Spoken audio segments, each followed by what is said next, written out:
రాయలసీమ హక్కుగా రావాల్సిన కృష్ణానది జలాల వాటాను కాపాడే ఇన్సూరెన్స్ లాంటి కీలక నిర్మాణమే పోతిరెడ్డిపాడు హెడ్ రెగ్యులేటర్ అని వైఎస్ఆర్ కాంగ్రెస్ పార్టీ కర్నూలు పార్లమెంట్ సమన్వయకర్త మాజీ పార్లమెంట్ సభ్యురాలు శ్రీమతి బుట్టా రేణుక స్పష్టం చేశారు. పోతిరెడ్డిపాడు హెడ్ రెగ్యులేటర్తో పాటు రాయలసీమ లిఫ్ట్ ఇరిగేషన్ స్కీమ్ పూర్తయ్యే వరకు రాయలసీమకు శాశ్వత నీటి భద్రత ఉండదని, అందుకే 2 ప్రాజెక్టులను సంపూర్ణంగా పూర్తి చేయడం అత్యవసరమని ఆమె అన్నారు. తెలుగుదేశం పార్టీలో చంద్రబాబు నాయుడు గారు ముఖ్యమంత్రి అయిన తరువాత రాయలసీమ కంటూ ఏదైనా చేశారా అని ఆలోచిస్తే కేవలం రాయలసీమకు అన్యాయం తప్ప చేసింది ఏమీ లేదు. ఈరోజు ఈ ప్రాజెక్ట్ ని నిలిపివేయడం ఎంత దారుణమో ఒక్కసారి అందరూ ఆలోచించాలి.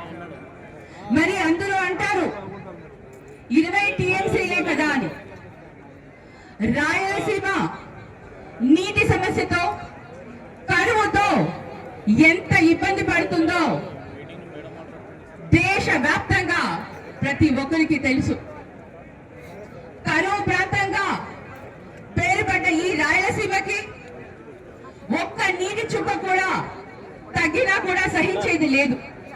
అలాంటిది ఈరోజు 20 టీఎంసీలే కదా అని ఎంత చులకనగా తీసి మాట్లాడుతున్నారో రాయలసీమ ప్రజలమైన మనం ఆ మాటలని మనం గుర్తుపెట్టుకోవాలి. రాయలసీమ ఎంతో మంది నాయకుల్ని ఇచ్చింది.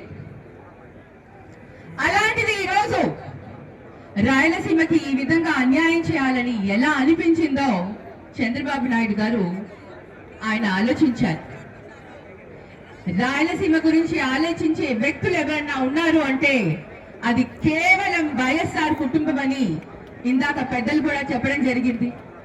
మరొక్కసారి నేను తెలియజేస్తున్నాను, ఈ ప్రాజెక్ట్ కంప్లీట్ కావాలి అంటే, రాష్ట్రంలో అభివృద్ధి చెందాలి అంటే ప్రాంతాల వారీగా కాకుండా రాష్ట్రం మొత్తాన్ని కూడా అభివృద్ధి పదంలో ముందుకు తీసుకెళ్లే వ్యక్తి మన అధ్యక్షులు శ్రీ వైఎస్ జగన్మోహన్ రెడ్డి గారు.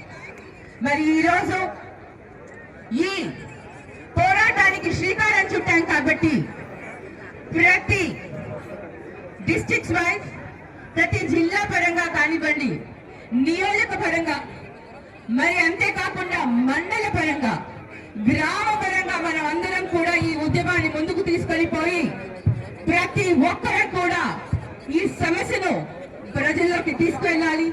రైతులు ప్రతి ఒక్కరు కూడా దీన్ని తీవ్రతను గుర్తించి ఈ ఉద్యమాన్ని ముందుకు తీసుకువెళ్లాలని అందరినీ కూడా ఆశిస్తూ ఈ అవకాశం ఇచ్చిన అందరికీ కూడా ధన్యవాదాలు తెలియజేసుకుంటూ సెలవు తీసుకుంటున్నాను.